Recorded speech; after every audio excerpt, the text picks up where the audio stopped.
guys, namaste. So today's video I'm going to make the tofu seaweed soup.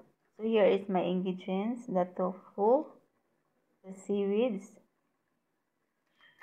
the green onion, and the parsley.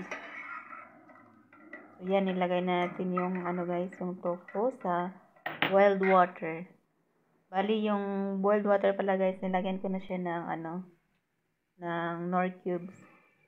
So yan, after that, after a minute, lagyan na natin ng seaweeds. Tapos lagyan natin siya guys ng ng garlic. Guys.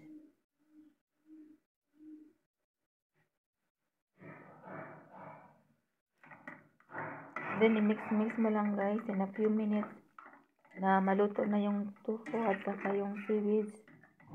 So pwede mo siyang lagyan guys ng ng sesame oil. And soya sauce also you can put if you want. It's only optional.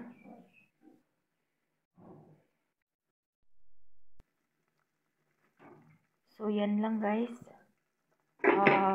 If maluto na yung yung tofu at seaweeds, lagyan natin ng green onions. And then the parsley.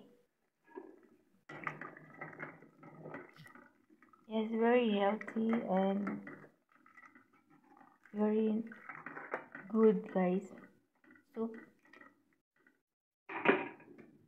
So thank you so much guys for watching, and if you like, please don't forget to like and follow guys and subscribe my channels. Thank you so much. Have a blessed day.